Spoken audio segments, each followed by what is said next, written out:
Hello दोस्तों, मैं आपका बहुत बहुत स्वागत करता हूं आपके अपने यूट्यूब चैनल एजुकेशनल सुपरस्टार में। आज हम ईएमसी वर्कशीट 7 करने वाले हैं। अगर इससे पहले आपने ईएमसी वर्कशीट 6 कंप्लीट नहीं की तो आप मेरे चैनल पर विजिट करके कंप्लीट कर सकते हैं। तो चलिए शुरू करते हैं आज की ये वर्कशीट। तो दोस्तों, इसमें हम जानेंगे प्रभावी संचार क्या होता है, यानी कि इफेक्टिव कम्युनिकेशन किसे कहते हैं। तो दोस्तों, ये वर्कशीट सिर्फ क्वेश्चन आंसर की सीरीज़ की होने वाली है, क्योंकि बहुत से बच्चों का कमेंट आ रहा था कि आप सिर्फ क्वेश्चन आंसर की वीडियो बनाइए। तो मैं सिर्फ इसमें क्वेश्चन आंसर बताने वाला हूँ। अगर आपको इसकी फुल फ्लैश वीडियो चाहिए तो ऊपर आई बटन आ रहा होगा, आप वहाँ से भी उसे कंप्लीट कर सकते हैं। तो दोस्तों, चलिए शुरू करते हैं इस वर्कशीट को। तो दोस्तों, पिछले सप्ताह हमने अपनी क्षमता के अनुसार कैरियर के बारे में समझा था। किसी भी कैरियर में प्रभावी संचार करना महत्वपूर्ण है। इसके लिए सबसे पहले ध्यान से सुनना और स्पष्ट रूप से बोलना सीखना होगा। यानी दोस्तों, आप किसी भी करियर को अपनाते हैं उसके लिए इफेक्टिव संचार करना आना चाहिए आपको। तो चलिए शुरू करते हैं क्वेश्चन आंसर की सीरीज को। यहाँ पे क्वेश्चन दिया गया है, नीचे दिए गए चित्र को देखिए। ये सब किस बारे में बात कर रहे हैं। तो रवि कहता है मेरा जन्म रविवार के दिन हुआ, इसीलिए मेरा नाम रवि रखा गया। मिनी कहती है मेरी बड़ी बहन का नाम टिनी है, तो मेरा नाम मिनी रखा गया। नरगिस कहता है मेरे दादी को नरगिस के फूल बहुत पसंद है, इसीलिए मेरा नाम नरगिस रखा गया। सर्वजीत कहता है मेरे पिताजी के मामा जी की याद में मेरा नाम सर्वजीत रखा गया। इसके बाद नीचे कुछ क्वेश्चन है, उसको हल करते हैं। चलिए शुरू करते हैं। तो दोस्तों, इसका आंसर है कि चंदन नाम मुझे बहुत पसंद है। ये मैं अपने बारे में बता रहा हूँ, क्योंकि चंदन नाम का अर्थ शुभ सुगंधित होता है। चंदन नाम शुभ सुगंधित होने की वजह से समाज में इस नाम के व्यक्ति को बहुत पसंद किया जाता है। इसके ऊपर एक श्लोक भी, आप उसे भी पढ़ सकते हैं। चलिए मैं आपको इस श्लोक को पढ़ के ही बता देता हूँ। तो श्लोक है, जो रहीम उत्तम प्रकृति का करी सकत कुसंग चंदन विश्व व्यापे नहीं लिपटे रहत भुजंग। यानी कि रहीम जी इसमें कहते हैं जो अच्छे स्वभाव के मनुष्य होते हैं उनको बुरी संगति बिगाड़ नहीं पाती। जिस प्रकार जहरीले सांप चंदन के वृक्ष से लिपटे रहने पर भी उस पर कोई जहरीला प्रभाव नहीं डाल पाते। इसके बाद अगला क्वेश्चन है, आपके नाम की कहानी क्या है? अपने परिवार के सदस्यों से पूछिए। आपने अपने नाम की कहानी जानने के लिए उनसे क्या प्रश्न पूछे, यहाँ लिखिए। तो दोस्तों, मेरे नाम की कहानी कुछ इस प्रकार है कि मेरे पिताजी को चंदन का वृक्ष देखना बहुत पसंद था। उन्हें चंदन के वृक्ष से बहुत लगाव था, इसीलिए मेरा नाम चंदन रखा गया। तो उससे अपनी नाम के कहानी को जानने के लिए कुछ रिलेटेड प्रश्न आप पूछ सकते हैं। वो प्रश्न हो सकते हैं, आपने मेरा यह नाम किस कारण से चुना? क्या आपको यह नाम प्रिय था? क्या यह नाम आपको किसी की याद दिलाता है? इस नाम को चुनने के पीछे क्या वजह थी? इस नाम को रखने के लिए आपने क्या किसी से सलाह ली? तो इतने सारे क्वेश्चन हो सकते हैं दोस्तों। अगर आप भी कोई नया क्वेश्चन जानते हैं तो आप इसमें लिख सकते हैं। चलिए आगे बढ़ते हैं।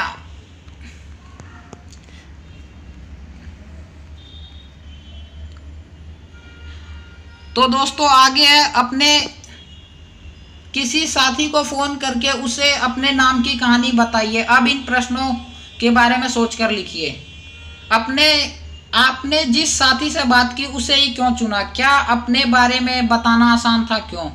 हाँ दोस्तों, मैंने अपने जिस साथी से बात की उसे मैंने निम्नलिखित कारणों से चुना। पहला कारण हो सकता है क्योंकि वह मेरा दोस्त था। हम अपने दोस्त को अपनी सभी बातें खुलकर बता सकते हैं। क्योंकि मुझे अपने दोस्त पर विश्वास है, इसीलिए मैंने अपने दोस्त को चुना। मुझे अपने दोस्त को बताना आसान था क्योंकि वह मेरी उम्र का था। क्योंकि वह मेरी बात को बहुत ध्यान से सुनता है, इसीलिए मैंने अपने दोस्त को चुना।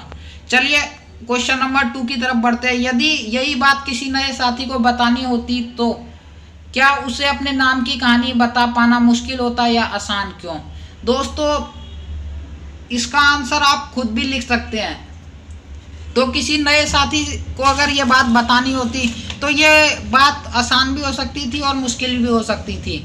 वो निर्भर करता है उस बताने वाले व्यक्ति पर कि वो किस प्रकार से अपनी बात को रखता है।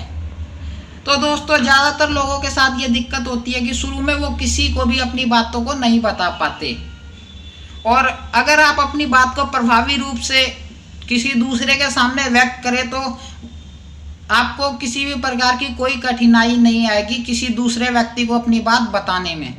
तो दोस्तों यही बात किसी नई साथी को बतानी होती तो थोड़ी मुश्किल होती, क्योंकि मैं उससे अपनी बात बताने में थोड़ा संकोच महसूस करता और शायद नए साथी होने के कारण वह मेरी बात को ध्यान से सुनती इसकी उम्मीद कम है, क्योंकि नए व्यक्ति को कुछ बताना हमारे लिए थोड़ा मुश्किल हो जाता है। उसके बाद अगला क्वेश्चन, अपने बारे में बात करना आसान नहीं होता, पर यदि ईमानदारी से बात रखी जाए तो सुनने वाला व्यक्ति ध्यान से बात सुनता है। क्या आपको लगता है कि यह बात ठीक है, क्यों या क्यों नहीं? तो दोस्तों इसका आंसर हाँ है, क्योंकि यह बात बिल्कुल ठीक है, क्योंकि अपनी बात को प्रभावी ढंग से कहा जाए तो आपकी बात जरूर सुनी जाएगी। हो सकता है शुरू में आपको कठिनाइयों का सामना करना पड़े या ये आपके लिए आसान ना हो, लेकिन प्रयास करने से सब कुछ संभव है। अगर आप अपनी बात को मधुर वाणी में धैर्य पूर्वक कहेंगे तो आपकी बात हर कोई सुनना चाहेगा और हर नए व्यक्ति को आप अपनी बात आराम से बता सकेंगे। इसके बाद दोस्तों एक गतिविधि की गई है, आइए जानते हैं। तो यहाँ पे गतिविधि दे रखी थी, आप वर्कशीट को देख करके इसको सॉल्व कर सकते हैं। तो यहाँ पे दो व्यक्तियों के साथ आपको एक गतिविधि करनी थी,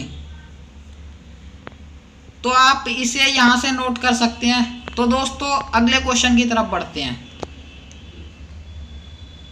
मैं इसे थोड़ा छोटा कर देता हूँ, आप इसे आराम से नोट कर पाएं।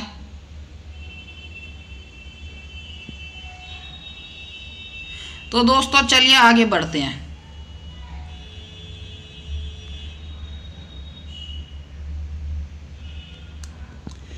तो दोस्तों इस वर्कशीट का लास्ट क्वेश्चन है, किसी से बात करते हुए आप सुनने और कहने में किन किन बातों का ध्यान रखेंगे? किसी से बात करते हुए सुनने और कहने में निम्नलिखित बातों का ध्यान रखना आवश्यक है। वो बातें हो सकती है, बातों को ध्यानपूर्वक सुनना और सुनी गई बात को स्पष्ट रूप से समझकर उसका धैर्यपूर्वक उत्तर देना। तो दोस्तों यहाँ पे समझकर 2 बार लिखा गया है, तो इसके लिए मैं आपसे माफ़ी चाहता हूँ, इसको आप कट कर दीजिएगा। इसके बाद क्वेश्चन नंबर 2 है, अपनी बात को मधुर वाणी में कहना। बात को कहते समय एक प्यारी मुस्कान देकर बात करना। बात को सुनते और कहते समय आत्मविश्वास और सहानुभूति रखना, जिससे सामने वाला जो व्यक्ति आपकी बातों को सुन रहा है वो प्रतिक्रिया जरूर दे। हमेशा दिमाग खोलकर किसी बात को सुनना चाहिए, बात के अंत में प्रतिक्रिया जरूर दे। यानी अगर आप किसी व्यक्ति की बात को सुन रहे हैं तो उसके बाद उसकी बातों को सुनकर आप प्रतिक्रिया जरूर दें। तो दोस्तों ये वर्कशीट यहीं पे समाप्त होने जा रही है। तो दोस्तों कई बार हमें ऐसा लगता है कि हम दूसरों की बात ध्यान से सुनते हैं, पर यदि सुनी गई बात को हमें फिर से बताने को कहा जाए तो शायद हम वैसा ना कर पाएं। इसके कई कारण हो सकते हैं, जैसे हमारा ध्यान कहीं और होना या बोलने वाले की बात काटकर अपनी बात कहने की जल्दी करना। इसीलिए बातचीत के समय पूरा ध्यान वहीं होना जरूरी है। यदि कोई हमारी बात सुनते हुए ऐसा करे तो हम अपनी बात ठीक से बता भी नहीं पाते। अपनी बात किसी को बताते हुए भी हमारा पूरा ध्यान बातचीत में होना चाहिए।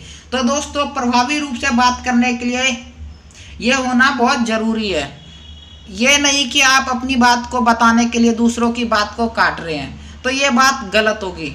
तो दोस्तों इस तरह के गुण आपके अंदर होने चाहिए। तो दोस्तों मिलते हैं हम आपसे अगली वीडियो में, तब तक के लिए bye bye and love you all. इससे पहले अगर आपने ईएमसी की वर्कशीट 5 कंप्लीट नहीं की, 6 कंप्लीट नहीं की, तो आप मेरे चैनल पर विजिट करके कंप्लीट कर सकते हैं। मिलते हैं हम आपसे अगली वीडियो में।